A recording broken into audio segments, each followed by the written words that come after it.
Jumpa kembali di Sharing Firman. Tema Sharing Firman hari ini adalah Yesus membangkitkan orang mati. Saudara, kematian adalah akhir dari sebuah siklus kehidupan manusia. Tidak ada satupun manusia yang dapat menghentikan kematian. Ia tidak dapat dicegah, namun ia merupakan keniscayaan dari kehidupan. Nah, di dalam catatan Alkitab, terdapat banyak sekali peristiwa kebangkitan orang mati.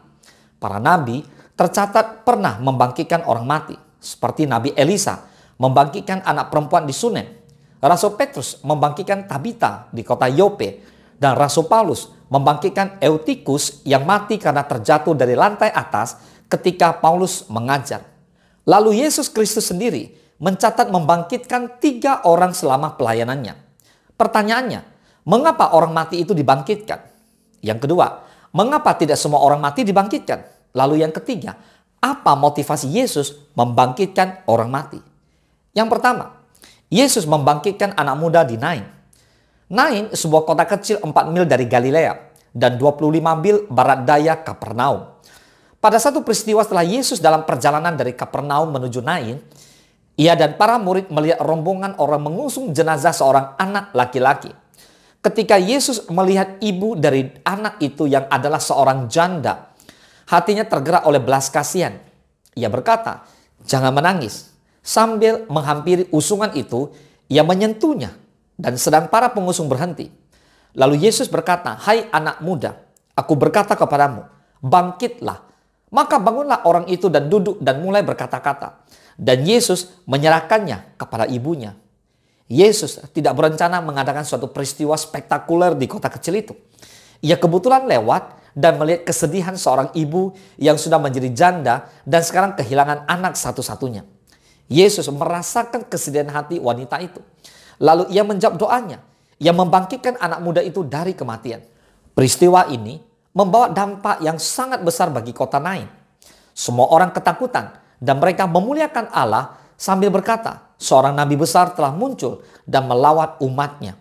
Maka tersiarlah kabar tentang Yesus di seluruh Yudea dan di seluruh daerah sekitarnya. Yang kedua, Yesus membangkitkan anak perempuan Yairus. Peristiwa kedua terjadi di tepi danau Galilea. Yesus baru saja turun dari perahu, kemudian seperti biasa, ia dikerumuni sejumlah besar orang yang mengikuti dan ingin mendengarkan pengajaran daripada Yesus. Dalam keadaan itulah, Yairus berdesak-desakan menyeruak keramaian lalu tersungkur menyembah Yesus sambil berkata, "Anakku perempuan sedang sakit, hampir mati. Datanglah kiranya dan letakkanlah tanganmu atasnya supaya ia selamat dan tetap hidup." Yesus mengikuti Yairus ke rumahnya. Namun di tengah perjalanan, salah seorang dari keluarga membawa berita bahwa anak perempuan Yairus sudah mati. Namun Yesus tetap berkeras masuk ke dalam rumah Yairus. Sesudah ia masuk, ia berkata kepada orang-orang yang menatap, "Mengapa kamu ribut dan menangis? Anak ini tidak mati, tetapi tidur." Tetapi mereka menertawakan dia.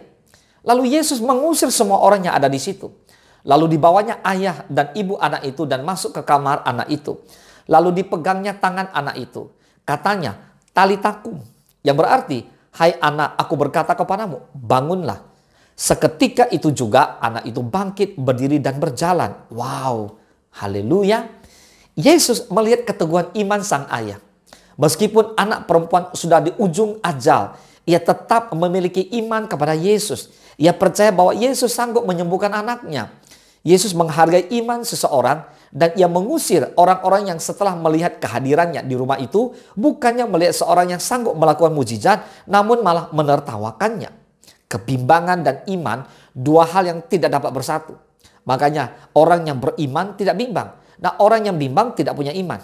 Di mana ada iman, maka kebimbangan harus keluar. Katakan amin. Dan yang ketiga, Yesus membangkitkan Lazarus. Saudara, ini kisah yang begitu luar biasa. Lazarus adalah saudara laki-laki Maria dan Marta. Mereka adalah sahabat-sahabat Yesus. Karena itulah saudari-saudari Lazarus mengirim pesan kepada Yesus bahwa Lazarus sakit. Namun Yesus dengan sengaja tinggal 2 hari di tempat ia berada saat itu. Setelah 2 hari, Yesus baru memutuskan untuk ke tempat Lazarus. Ketika Yesus sampai, Lazarus sudah mati dan dibaringkan dalam sebuah kubur. Ketika Maria mendengar Yesus datang, ia pergi menemuinya dan berkata, Tuhan, sekiranya Engkau ada di sini, saudaraku pasti tidak mati. Tetapi sekarang pun aku tahu bahwa Allah akan memberikan kepadamu segala sesuatu yang engkau minta kepadanya. Ketika Yesus melihat Maria menangis dan juga orang-orang Yahudi yang datang bersama-sama dia, maka masgulah hatinya. Ia sangat terharu dan berkata, "Di manakah dia kamu baringkan?" Yesus menyuruh orang mengangkat batu makam, lalu dengan suara keras ia berseru, "Lazarus, marilah keluar." Maka ia keluar dari kubur itu dengan kaki dan tangannya masih terikat dengan kain kapan. Yesus membangkitkan Lazarus dengan maksud mempermuliakan Allah sebagai peristiwa kebangkitan Lazarus dari antara orang mati. Banyak orang Yahudi yang menyaksikan peristiwa itu menjadi percaya kepada Yesus. Yohanes 14 ayat 6 kata Yesus kepadanya, "Akulah jalan dan kebenaran dan hidup. Tidak ada seorang pun yang datang kepada Bapa kalau tidak melalui aku." Katakan amin. Yohanes 11 ayat 25. Jawab Yesus, "Akulah kebangkitan dan hidup. Barang siapa percaya kepadaku, ia akan hidup walaupun ia sudah mati." Katakan amin. Yesus menyatakan bahwa aku adalah kebangkitan dan hidup. Artinya, siapapun yang memiliki iman pada Yesus akan hidup meskipun sudah mati. Dan setiap orang yang hidup dan beriman pada Yesus tidak akan mati selamanya. Katakan amin. So, 3 contoh peristiwa ini merupakan pengajaran yang ingin disampaikan oleh Yesus mengenai keinginannya agar semua orang yang percaya kepadanya akan bangkit. Meskipun ketiga orang tersebut pada akhirnya akan mengalami kematian. Tapi Yesus bermaksud untuk menyampaikan pesan tentang kebangkitan yang bersifat kekal setelah kematian. Semua yang percaya kepadanya akan dibangkitkan untuk hidup bersama-sama dengan dia dalam kerajaan surga selama-lamanya. Boleh katakan amin. Tuhan Yesus memberkati.